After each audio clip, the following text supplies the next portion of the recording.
We have to activate the emergency protocol. The storm parameters are past the survival threshold. It's really pretty, actually. Those double lightning strikes near the ridge are unusual. The Coalition Military Academy's Joint Survival Training Module was not designed to be comfortable.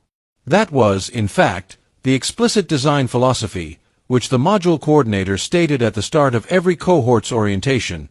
Environmental discomfort was the baseline, the training's value derived from learning to function within discomfort rather than despite it, and the range of environmental conditions that cadets would encounter in the module had been selected to challenge the biological tolerance limits of all enrolled species equally. Equally was, in retrospect, doing a lot of work in that sentence. The module used a rotating selection of 8 training environments across 4 planetary systems. Each environment was rated on the Academy's Environmental Stress Index, a standardized scale that assessed conditions based on a composite of temperature, atmospheric pressure, precipitation intensity, electromagnetic activity, and biological hazard density. The scale ran from 1 to 10. Module environments ranged from ESI 4 through ESI 7. The Kareth 7 Mountain Training Zone was classified as ESI 6. The Kareth 7 Mountain Training Zone's ESI 6 classification was accurate, averaged across all enrolled species' biological parameters and their respective tolerances for the conditions present. It was accurate the way that an average is accurate, true to the calculation and potentially misleading in application. Cadet Lyra Ash had grown up in the Cascadian Mountain territory of Earth's western continent. The Cascadian Mountains produced weather. Not hypothetically, not occasionally. They produced weather as a consistent feature of their identity, the kind of weather that the Regional Emergency Management System referenced in its public communications, and that people who grew up there developed an opinion about the way people elsewhere develop opinions about seasons. Lyra had started backpacking at age 9. She had been caught in 3 significant electrical storms before she was 14. She had completed her first solo survival training in the Cascadian backcountry at 16, in weather that a Coalition Environmental Stress Index would have rated at approximately ESI 5.8, and had described it in the post-exercise debrief as fine, maybe a bit wet. The Kareth 7 storm that had developed during the module's second day was ESI 6.2 at peak, slightly above the training zone's standard classification, flagged in the coordinator's monitoring system as a notable exceedance, and the cause of the 5 blue-skinned Velthora cadets' collective decision that emergency withdrawal was the appropriate response. PRYNN had legitimate justification for his assessment. Velthora biology had evolved in a stable atmosphere world where electromagnetic events of this magnitude had no natural equivalent. His threat assessment framework had no category for "this is within the expected range of the local weather system," because on his home planet there was no such range. The lightning strikes were, by every metric his biology had developed, an extinction-level signal. Lyra had stood at the observation window for 4 minutes watching the storm develop before anyone activated the emergency panel. She had her pack on because she had been preparing to go outside. "You were going to go into that," PRYNN said. "The ridge line would have good visibility after the main cell passed," Lyra said, without removing her hand from the window glass. "Maybe another 20 minutes. The electromagnetic activity would drop significantly once the front moved through." She pointed at the valley. "See where the river's running high. The snowpack runoff from the upper slope is adding to it. That means the drainage above the ridge will be clear for shelter construction. Good wood availability." PRYNN looked at the river. It was substantially above its channel boundaries, white-capped and violent in the driving rain. "The river," he said. "It's high, not flooding," Lyra said. "Different thing. You'd stay well above the bank anyway." She traced the ridge line with her finger on the glass. "If we shelter here, here, and here, natural windbreak, drainage angle working in your favor, enough tree canopy gap for temperature management." She looked at the alien cadets. "It's a good training scenario, actually. This is the kind of weather where you learn what your materials are really doing." 4 of the 5 cadets were staring at her. The 5th had stopped reaching for the emergency panel. Instructor Darov, monitoring the training module's telemetry from the command vessel 2 kilometers away, had been about to authorize the emergency withdrawal request when the panel's activation signal paused. He checked the status feed. 5 cadets inside the survey vessel.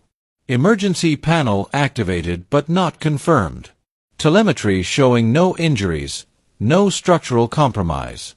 1 human cadet biometrics, heart rate 68, respiration normal, body temperature nominal. He waited.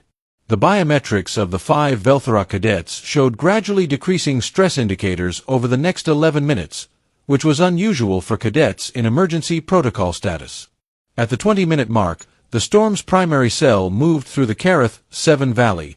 The electromagnetic activity dropped as the frontal system cleared, and the rain shifted from driving horizontal sheets to a steady vertical fall. Lyra had her hand on the vessel's exterior hatch. "The electromagnetic activity has dropped," she said.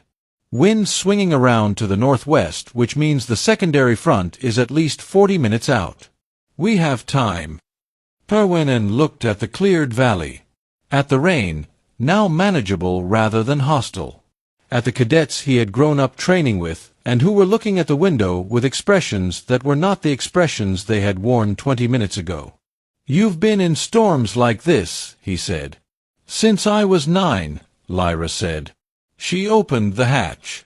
The external air, cool, wet, carrying the specific clean smell of a mountain after a storm front, moved into the cabin. She stepped to the doorway and looked out at the valley and the wet forest and the swollen river below and the ridge line she had been watching for 20 minutes. "This is what the outdoors smells like when it's been working." Perwinen looked at his training partner. Looked at the valley. Looked at Cadet Fennin, who had been first to reach the emergency panel and who had, in the last 11 minutes, moved from the panel to the window and was now standing beside Lyra looking at the same ridge line. "What do we shelter from first?" Fennin said. "The wind or the temperature?" "Wind," Lyra said. "Temperature you can manage if you're out of the wind. Wind you can't manage if you're not sheltered." She stepped out of the hatch into the rain. After a moment, Fennin followed. Then the others. Perwinen was last, and he paused at the hatch threshold looking at the wet mountain valley and the clearing sky, and the human cadet already moving toward the ridge with the pack he could now see was properly loaded for exactly this scenario, and thought about all the training sessions he had completed on Velthora's calm, stable atmosphere training grounds, and then thought about what ESI 6.2 meant on a planet where weather happened differently. He stepped out into the rain. Lyra was 20 meters ahead on the slope, not looking back, moving with the purposeful, unhurried efficiency of someone who knew exactly where she was going and had enough confidence in it that rushing would have been redundant. The ridge line shelter was complete by nightfall. Instructor Darov's post-training report noted that the cohort had completed the exercise without emergency withdrawal and had demonstrated exceptional adaptive capability in challenging conditions. He added a separate notation: recommend reviewing ESI calibration for cross-species survival training. Note, ESI 6.2 conditions are not equivalently challenging for all enrolled species. Human baseline appears to be significantly above current module ceiling. He filed a curriculum review request. He also filed a separate note on Cadet Ash that read, in its entirety, she was preparing to go outside before the rest of the cohort had finished panicking. This warrants follow-up. Instructor Darov's post-training report noted that the cohort had completed the exercise without emergency withdrawal and had demonstrated exceptional adaptive capability in challenging conditions. He added a separate notation: recommend reviewing ESI calibration for cross-species survival training. Human baseline appears to be significantly above current module ceiling. The recommendation was accepted. The following semester, the Academy introduced a new environmental classification note beneath every training scenario involving Earth-like conditions. Never mistake familiarity for immunity. Humans weren't surviving because the storm was weak.